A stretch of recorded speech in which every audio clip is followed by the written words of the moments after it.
Greetings, seekers of shadows and light. Welcome to this winding path of myth and metaphor, where stone corridors echo with the whispers of eternity. Today, we delve into the tale of the Minotaur, not merely a monster of flesh and bone, but a mirror held to humanity's own labyrinthine soul. Prepare to wander the maze of his existence, where divinity and bestiality collide, and where the boundaries between hero and beast blur into ash. The birth of Asterion, a star-cursed child. Every monster begins as a miracle. The Minotaur's story begins not in darkness, but in the blinding light of divine retribution.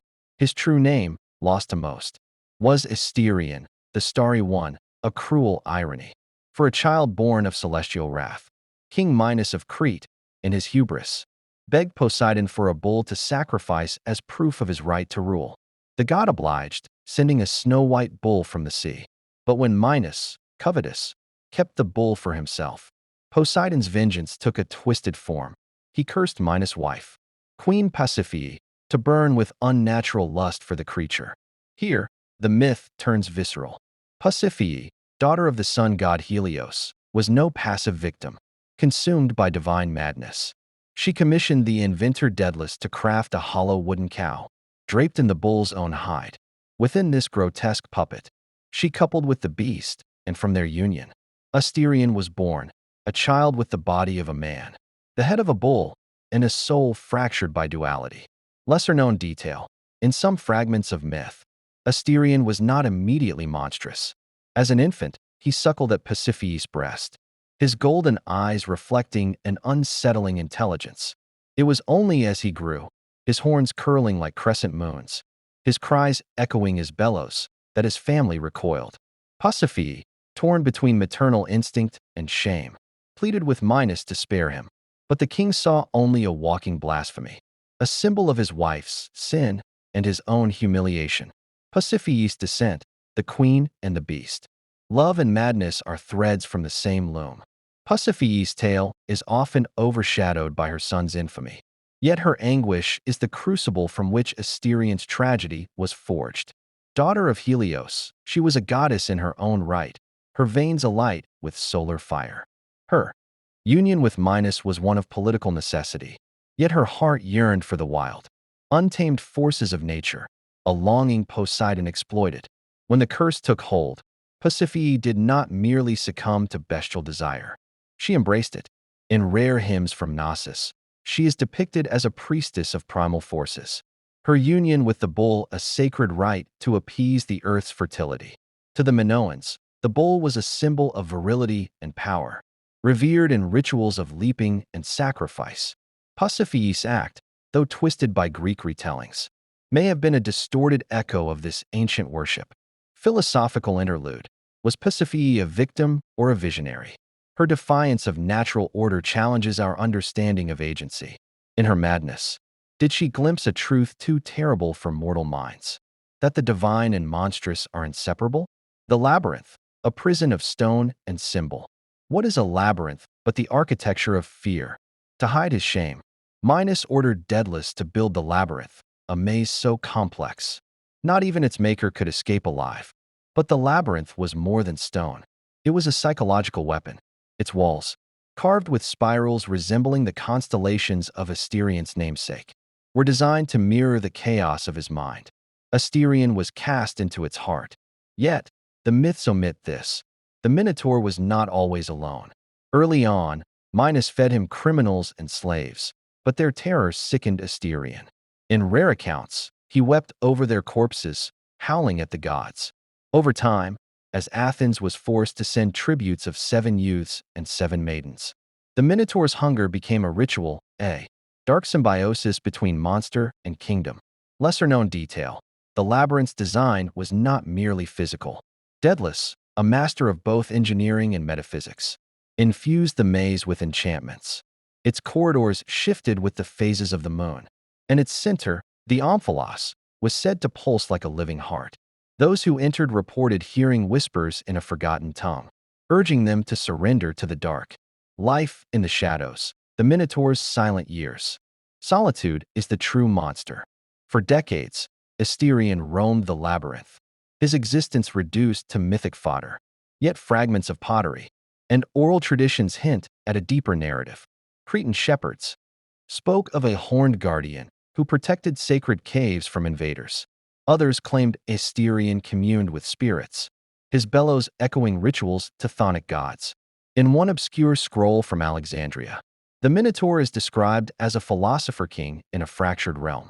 He carved constellations into the labyrinth's walls, mapping his isolation onto the stars. When the Athenian tributes arrived, he questioned them about the world above, his voice a rumble, like boulders conversing. Those who answered wisely were spared. The rest met his wrath. Philosophical interlude. Can a monster crave meaning? Asterion's hunger was not merely for flesh, but for connection, a thread to tether him to humanity. His violence, perhaps, was the rage of a soul denied its place in the cosmos. Theseus and the paradox of heroism. Heroes are the gods' favorite liars. Enter Theseus, the prince of Athens, who volunteered as tribute to slay the Minotaur. Armed with a sword and a thread gifted by Minos, daughter Ariadne, who loved him despite his later betrayal, he ventured into the labyrinth. But let us dispel the simplifications. Theseus was no flawless savior. Drunk on glory, he abandoned Ariadne on Naxos, an act the gods punished by making him forget to raise his ship's white sails, causing his father's suicide. As for Asterion, the encounter was not mere slaughter. Some poets whisper that the Minotaur recognized Theseus, not as an enemy, but as kin. Both were sons of gods. Theseus' father was Poseidon, both bound by fate to destroy each other.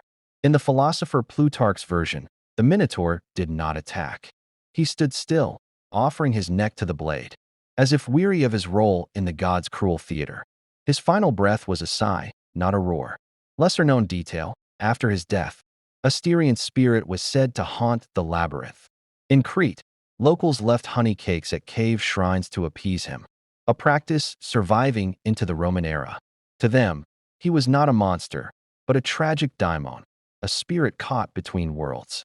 The aftermath, threads unraveled. Victory is a mask worn by the damned. Theseus' triumph marked the end of Crete's dominance, but his legacy crumbled. Athens, freed from tribute, soon faced its own tyrannies. Minos, shamed by Daedalus' betrayal, the inventor later fled Crete, pursued him to Sicily, where he died in a bathtub of boiling oil, a grotesque end for a once great king. Persephone's fate is murkier. Some say she drowned herself in the Aegean. Others claim she wandered the labyrinth, calling her son's name until her voice became wind. Daedalus, cursed with eternal ingenuity, crafted wings for his son Icarus, only to watch him fall. The labyrinth itself crumbled, its stones repurposed for temples to newer gods. Lesser-known detail. In the 2nd century CE, a cult emerged in Anatolia worshipping Asterion, the Redeemer. Followers believed the Minotaur's sacrifice cleansed humanity of its primal sins. Their rituals involved labyrinthine dances and bull masks, a haunting resurrection of his myth. The echoes of Asterion, beyond the maze ***. Monsters outlive their myths. The Minotaur's legacy is a palimpsest. To the Greeks, he symbolized barbarism. To the Minoans, a bull was sacred, a bridge to the divine. Modern scholars speculate that the myth encodes Bronze Age conflicts, Athens, subjugation by Crete, or the ritual sacrifice of bulls in Minoan rites. Yet deeper still, Asterion endures as a metaphor. He is the other within us all, the primal self-society. Demands we lock away. His labyrinth is the psyche's shadow, the grief we bury, the desires we deny. To slay him, as Theseus did, is to fracture the soul. Final revelation. In 2021, archaeologists on Crete uncovered a 4,000-year-old sealstone depicting a bull-headed man surrounded by dancers. Could this be Asterion, not as a nightmare, but as a deity? The line between worship and fear, it seems, is as tangled as the labyrinth itself. The Minotaur reimagined, from antiquity to modernity. Myths are mirrors, not tombs. Asterion's influence permeates art, literature, and psychology. Picasso's Guernica features a screaming horse and bull, a nod to the Minotaur as a symbol of war's brutality. Jorge Luis Borges penned The House of Asterion, a haunting monologue from the Minotaur's perspective. painting him as a lonely sovereign awaiting redemption. In psychology, Carl Jung interpreted the labyrinth as the journey into the unconscious, with the Minotaur representing the repressed shadow self. To confront him is to achieve individuation, a theme echoed in modern narratives like Pan's Labyrinth and The Hunger Games. Lesser-known detail, the 1970s. French comic Le Minotaur reimagined Asterion as a rebel leader in a dystopian future, his horns a symbol of resistance against mechanized oppression. Even in pop culture, his duality resonates. Epilogue, the thread we follow. Every ending is a corridor to another beginning. So ends the tale of the Minotaur. Or does it? Myths are never static.